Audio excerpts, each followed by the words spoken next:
Ramai orang yang bila mereka sebut tentang DJ Timah dan melombong, mereka selalu kaitkannya kepada orang Cina di Malaysia.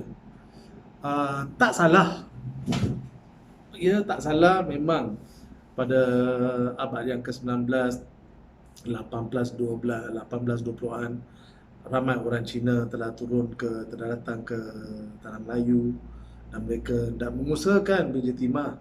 Sebab dia, kita kena tahu kenapa mereka datang di situ dulu. Bukannya mereka duduk di China and then tiba-tiba dia duduk kat gunung ke apa ke, dia tiba-tiba ada satu visi sampai, oh pergi ke Tanah Melayu. Tak ada lah. Jadi apa yang berlaku adalah mereka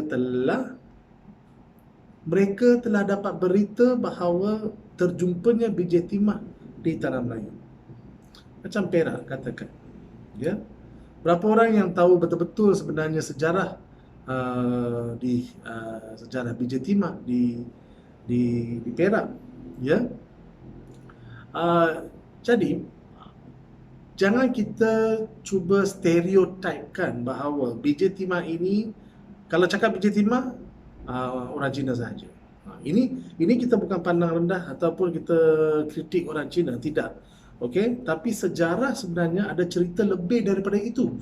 Tapi cerita itu tidak dibawa sepenuhnya kepada orang ramai, terutama sekali warga Malaysia.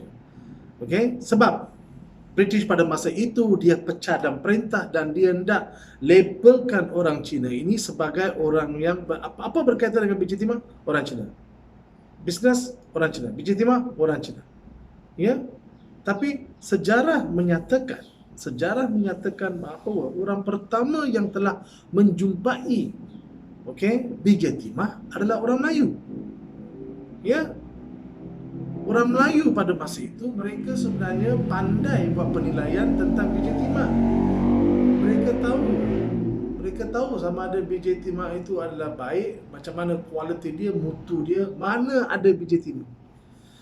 Sejarah, kita tak tahu ini adalah mitologi, mitos, ataupun kita nak ini adalah diada-adakan. Tetapi sejarah menyatakan bahawa dulu bila orang-orang datang ke sini, mereka mendapatkan khidmat pawang ataupun katakan bomo lah, medicine man. Dia boleh tahu di mana adanya BJ Timah. Dia boleh tahu di mana adanya BJ Timah. Jadi orang bayar dia. Itu okey lah, itu cari makan dia lah. Tapi cerita dia di sini adalah orang-orang Melayu, mereka sudah kenal dan faham BJ Timah sebelum kedatangan orang Cina ataupun orang British yang membawa teknologi kapal goreng. Ya. Kalau kita kata di Perak, Larut adalah satu kawasan utama yang ada banyak BJ Timah. Berapa daripada anda tahu sejarah bagaimana Larut dapat nama dia Larut? Ya. Cerita bagaimana Long Jafar telah mendapat tahu macam mana adanya BJ Timah di kawasan itu adalah di mana gajah peliharaan dia telah hilang. Dan lepas sehari atau 2 hari, gajah tu balik. Bila gajah tu balik, dia dapati bahawa pada kaki gajah itu ada lumpur yang keras. Dan setelah diselidiki dan membuat penyiasatan, mendapati bahawa itu adalah BJ Timah. So, BJ Timah ini telah dijumpai sebenarnya melalui seekor gajah.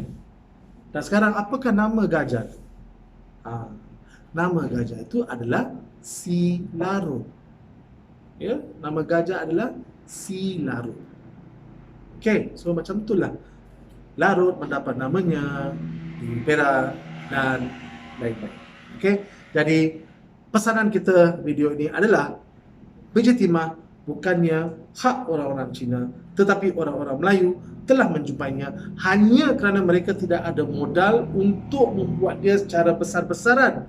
Maka mereka tidak mengambil serius perniagaan itu, industri itu.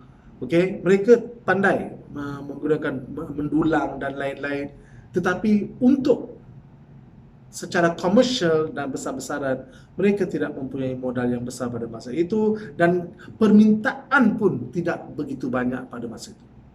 Yeah, so now you know. Okay guys, thank you.